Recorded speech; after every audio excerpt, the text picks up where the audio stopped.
Yesterday we had great talks from Larissa Solomon and Taya Cohen. And today we are going to have many more talks from across disciplines. Those of you who are here in person can see, I encourage you if you're on Zoom to look at the website for the events. But this morning we're going to have a set of 3 talks to start us off. Lisa Silvestri, who's in Communication Arts and Sciences, will start us off with a talk about doing peace through practical wisdom. Then we'll turn to Patrick Pleisance from the Belisario College of Communications, also here at Penn State. We'll talk about humility and virtue in digital life. And then Jesse Sun in psychology from WashU in St. Louis will talk about virtue and virtue trade-offs. Each of those talks will be about half an hour or so. And then after that, we'll take about 20 minutes, and the 3 speakers will talk to each other, ask questions of each other, take Q&A from the audience. There'll be a Q&A after each individual talk. But the thought is that this panel, the roundtable, will be a chance for the conversations to continue and kind of see what happens after that. And so we'll probably end around 12, given that we're starting about 10 minutes after. For those of you who are online on Zoom, if you have questions, just drop them in the Q&A function online. We'll try to pay attention and attend to those as we see them after the talks. So yeah, without further ado, I'll turn it over to Lisa. All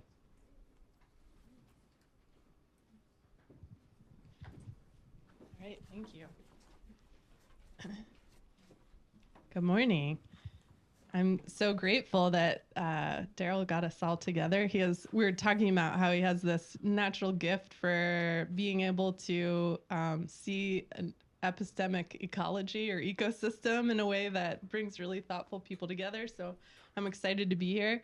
I also have 2 children under the age of 6, and last night was one of those popcorn nights where I don't know how much I slept, so I'm gonna rely much more heavily on my notes than I want to. So please bear with me.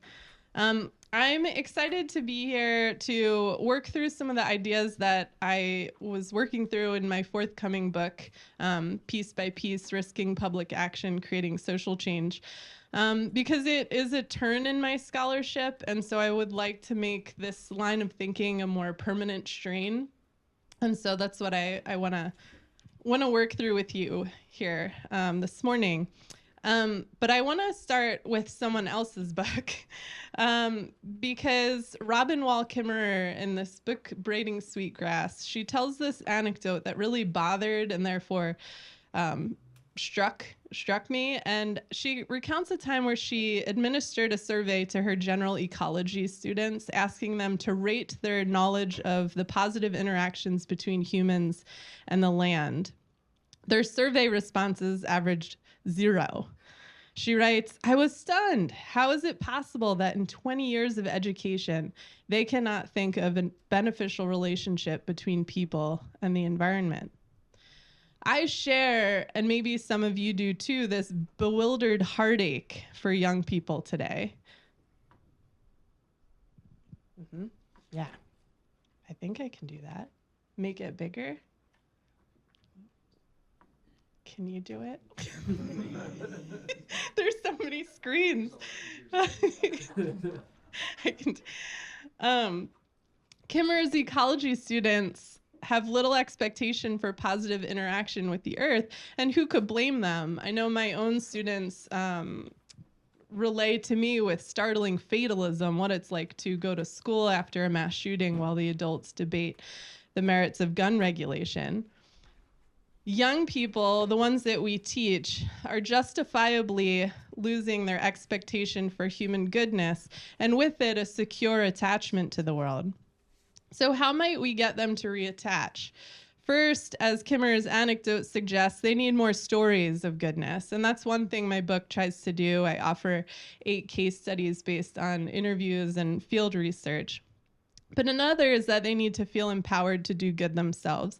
And we all need that source of empowerment. And so that's what I'm interested in working toward with you here today. How might we ready ourselves to do good, or using the title of my presentation, to do peace through practical wisdom? The title of this panel, though, is Virtues. So where are my philosophers at? Okay, so not that many, which to me is I mean, you can do with that what you will, because I'm about to talk about virtues and I'm not a philosopher. But what excites me about that is that all of us in this transdisciplinary conference are somehow interested in virtues. Etymologically, virtue's roots lie in moral excellence, so hence the consortium that brought us all here today. I know the little blurb in the program about my presentation indicates that I'll talk about phronesis, the Greek virtue that translates as practical wisdom. And I will, but before I do, I want to share something that I relearned or rediscovered as I reacquainted myself with Aristotle's Nicomachean Ethics. Of all of the virtues, and they're like 11 or 12 depending on translations and interpretations, but of all the virtues, justice is the only one concerned with the good of others. So justice is a relational virtue. It's only intelligible in the context of a person living among other people. So maybe this is obvious, but it struck me as profound, and I wanted to start here in our exploration of other virtues, because I think that justice, like a good area rug, will tie this whole room together. So let's define justice, and let's do it as a verb, because that's how I do, how I talk about peace in my book. But my definition of peace, by the way, is to bring about the conditions that support human and planetary flourishing. And you can kind of hear how justice might be at work in there too. But let's isolate justice. To do justice is to safeguard other people's right to pursue happiness. It's, probably not a perfect definition, but we can workshop it. That's what the discussion's for. But let's start there, and then let's go back to Kimmer's query to her to her ecology students about environmental justice. For the more than human, because I think that's what she's asking. She's asking about positive interactions between humans and the land. And so that sounds to me like mutual benefit or justice. So holding that, if we think about the central aim of my talk, which is to how do we move through a world in a way that is just, right, and good. The virtue that I turn to as a tentative answer is what Aristotle and his teacher Plato referred to as phronesis, or practical wisdom. Now, all the virtues are important. I think that my colleagues on this panel will make that very clear, especially Jesse is going to help us think about how we do trade-offs and virtue and weighing of virtues. But I fixated on phronesis because it sounded the most all-encompassing, because it's practical wisdom, so it implies a discernment process that includes trade-offs and weighing. So to me, phronesis is the insight that leads to just, right, and good action in the world. Psychologist Barry Schwartz, in his treatment of practical wisdom, defined it as doing the right thing at the right time for the right reason. Justice seems to me to be the reason. So we have that piece of the equation. And as far as the other variables, right timing, which the Greeks called kairos, or the right thing, those are contingent. They're situated, context dependent. So in one sense, you could say that phronesis is about applying universals to the particular. And I think maybe Socrates would have been satisfied with that answer, but it's not really realistic to moving through contemporary life. And so that's why the blurb in this talk says that I will revisit, reform, and revise phronesis for 21st century application. Because those guys, when they were writing about phronesis, they had one subject position in mind. So they could kind of ignore positionality. And so what I tried to do was to imagine, what if Aristotle met Kimberly Crenshaw? And so what do we get if we look at phronesis through the lens of intersectionality? I think you probably know the language of intersectionality. It's a gift from Black feminist scholars, most notably Kimberly Crenshaw, as I mentioned. And it became a useful way to talk about identity with more nuance and precision by visualizing a constellation of factors or vectors that are related to power and privilege. Knowing yourself in this way means understanding your situation, your location, and the conditions you take for granted. as well as reflecting deeply on where you place your body and with whom you build affective ties. A person who understands their intersectional fit, a person who can identify contingencies in which they could positively affect change, and a person who has the courage, resources, and imagination to carry out public action. This is a person that I think is ripening toward phronesis. So that's where 21st century phronesis starts, is with a critical self-awareness. And I think Patrick will probably talk about this as he thinks through humility, because I think that's a big piece of this.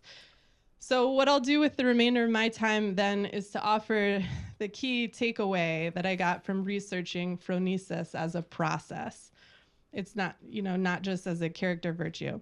Because I do agree with the ancient Greek philosophers who maintained that we all have inborn a capacity for phronesis. And more than that, they argued that it's something that can be cultivated and developed and strengthened and taught. And so the parting gift then that I have for you are the 3 modes of inquiry that I think help a person to get themselves into the right position to do peace, to bring about the conditions that support human and planetary flourishing. And the 3 modes are contemplation, what's going on, interpretation, what do I make of it, and imagination, what's possible. If you haven't noticed, I love to define my terms. So I'll first, a mode of inquiry, because that's what I'm calling these, is a process by which a person acquires information, knowledge, and understanding, or in this case, practical wisdom. So the drawing here shows how the 3 modes overlap, intersect, complement, and build on one another. So while each constitutes a distinct modality, they're not hierarchical steps or linear stages. You can move through them incrementally, simultaneously, recursively, slowly, quickly. A person could be in one mode for a long time, another mode just briefly, or they could repeat modes individually, sequentially, or in tandem. The idea is to use these modes of inquiry to cultivate insight and sharpen discernment.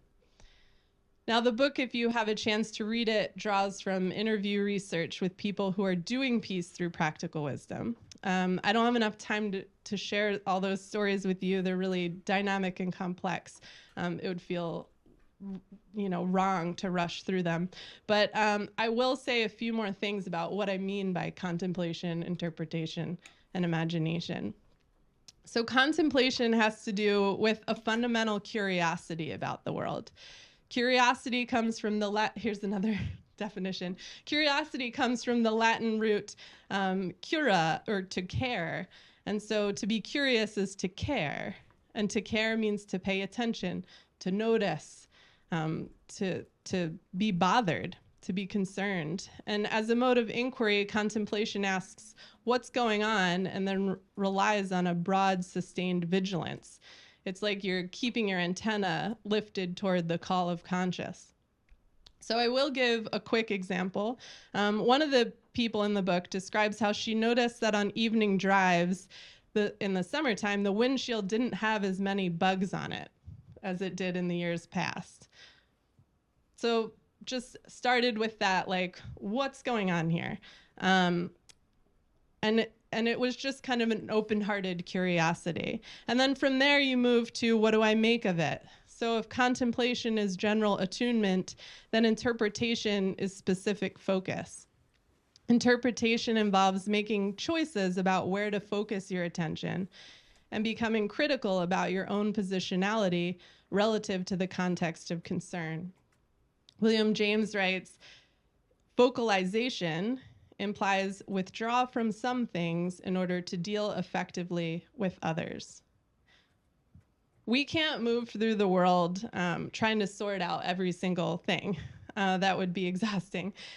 So it's significant that this woman noticed the bugs on the window, and that's what her antenna picked up, and she let herself become bothered by it, to focus on it, to go from what's going on to what do I make of it? And then she starts going, oh, well, we don't really have the plants that invite and sustain bugs. So, that's something that I've noticed just looking around in my neighborhood.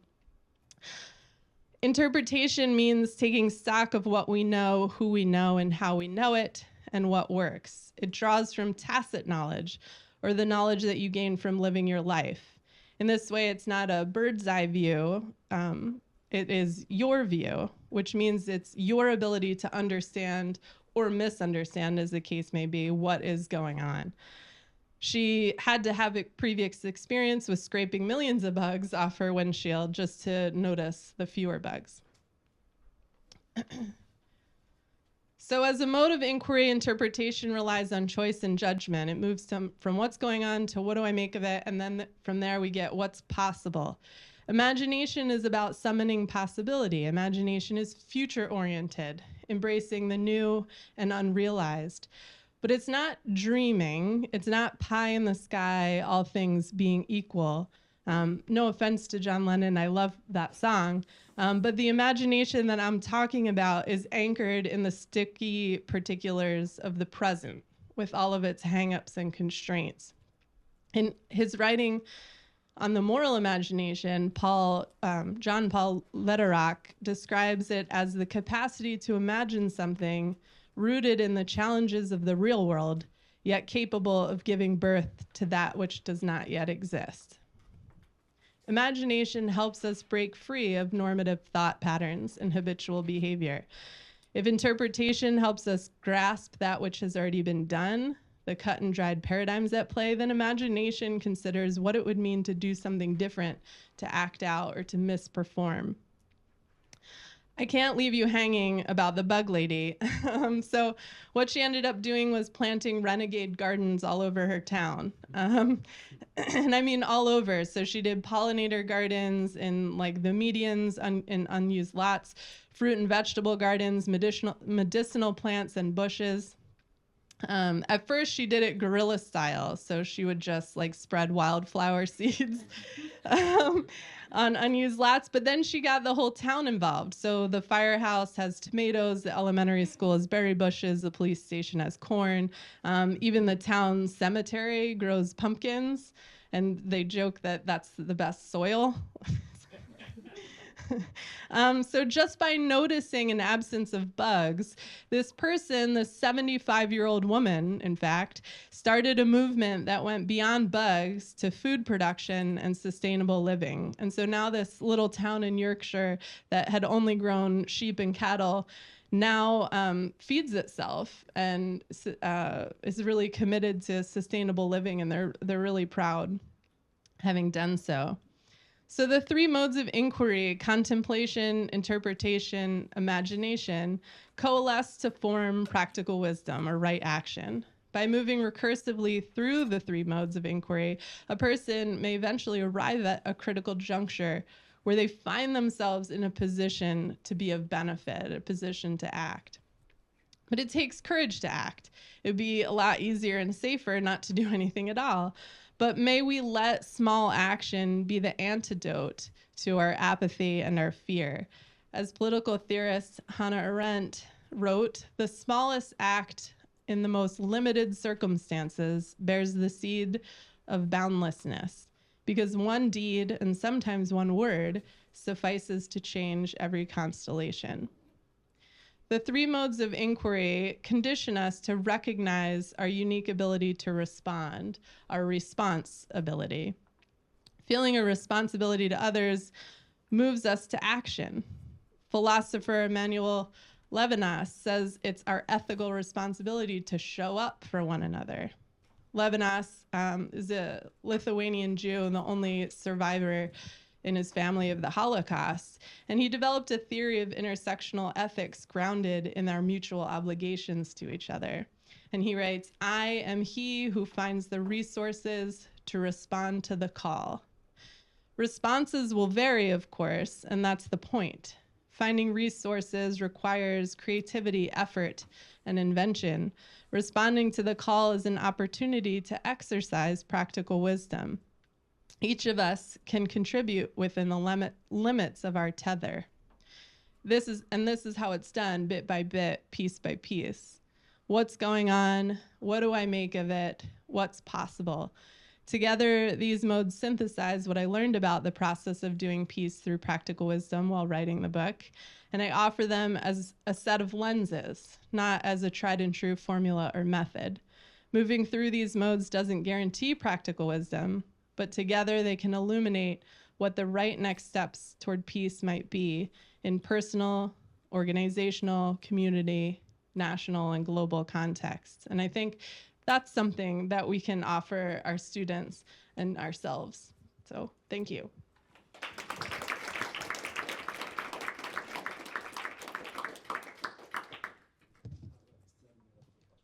Okay.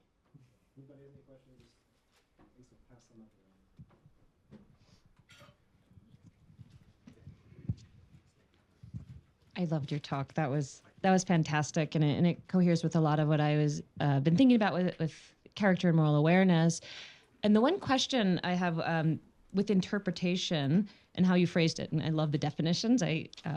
Being a psychologist, I've come to appreciate over the years how philosophers do this so cleanly with the definitions and things.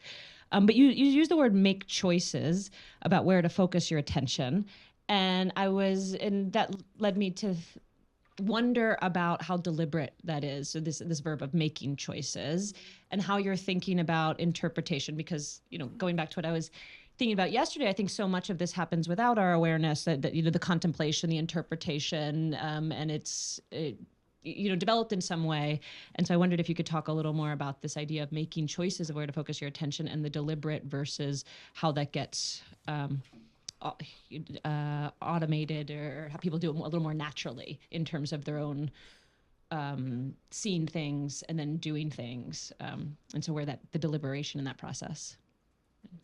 Yeah, I mean, that's the practical part of practical wisdom, is that discernment process.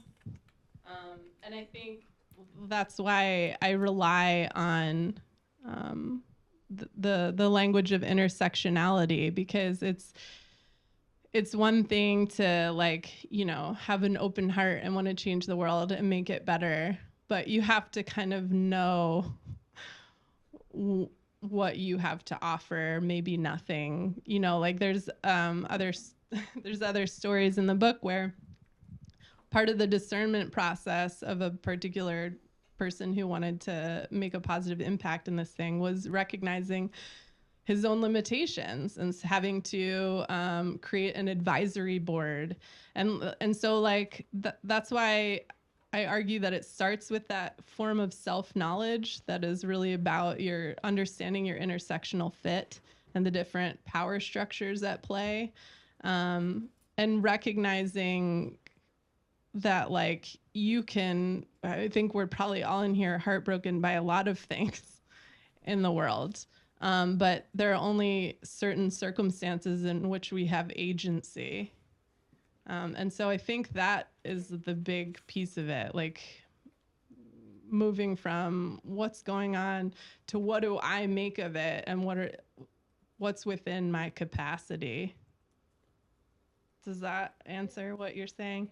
And I think I don't know what you mean by automation, but that's one of the things in Barry Schwartz's discussion of practical wisdom. I mean, he was ahead of his time, but what he was anticipating was a collective loss of wisdom because we rely on algorithms and bureaucracies. I mean, he wasn't even writing about algorithms yet, but he was writing about bureaucracies and how when we follow procedure, we miss this opportunity to use our capacity for creative, inventive human judgment. And so one thing I say to my students all the time is, if you don't want to be replaced by robots, stop acting like them. Right? That's what makes that, this capacity for imagination, what's possible, is what is exciting, I think, about practical wisdom.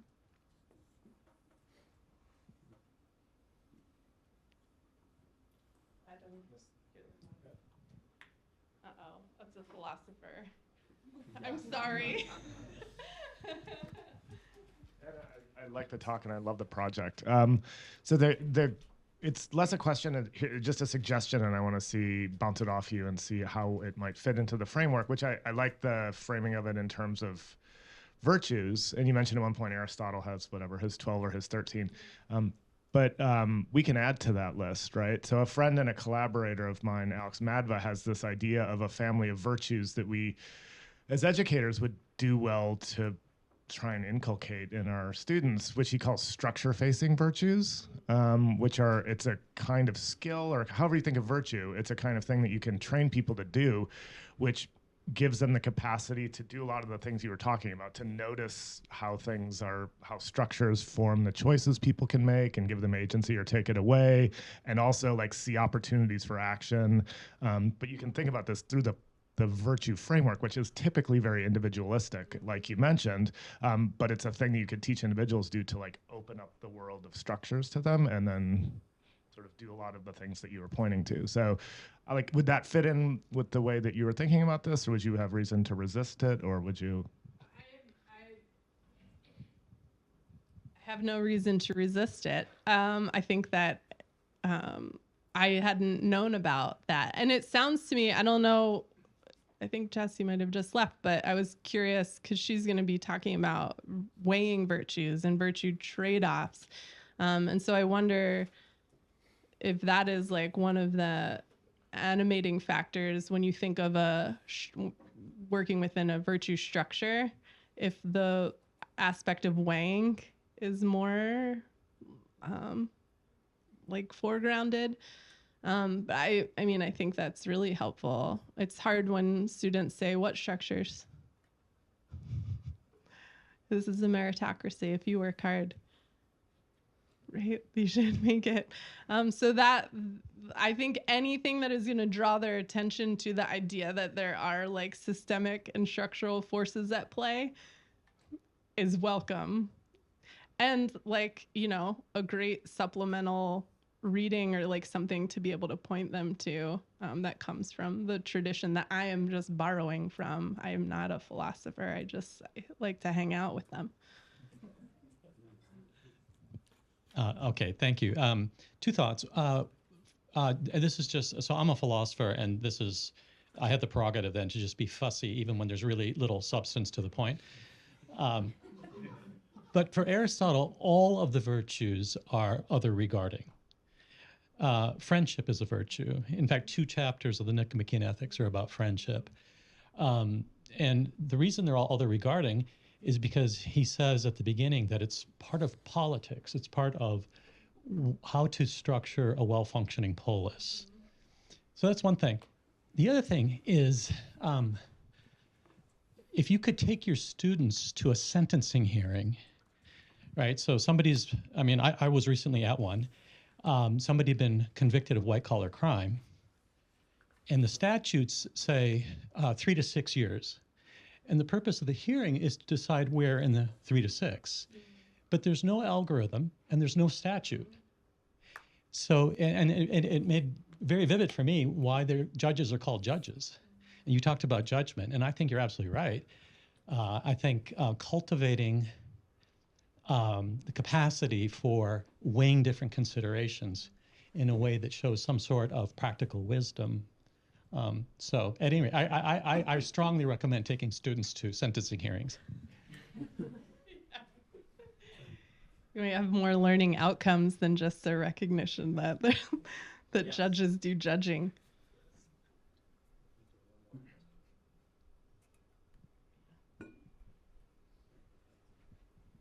Hi, thanks. I'm just formulating this thought from this last one, but I was thinking that I guess maybe I should bail. I was thinking about the orcs I was thinking about authoritarianism as being something that just basically doesn't allow you to do practical wisdom. So sort of tagging on this point of judges, like there's a place for judgment. And I was thinking about orcs in the Tolkien thing and how it's so strange, sort of how deliberately dehumanizing, but like seeing it in a recent TV screen, I was thinking, but that's actually exactly the point artistically, that authoritarian polis structure takes away the agency of the individuals in it. And so they are no longer, they have less, like their wisdom matters less, it does less. And I feel like if one sort of kind of thought that I'm having in the current context is that if you want more practical wisdom, you kind of going to need less authoritarianism along with it. So in other words, the current context seems to be, this is needed more, I guess, than maybe it was not so long ago. Yeah,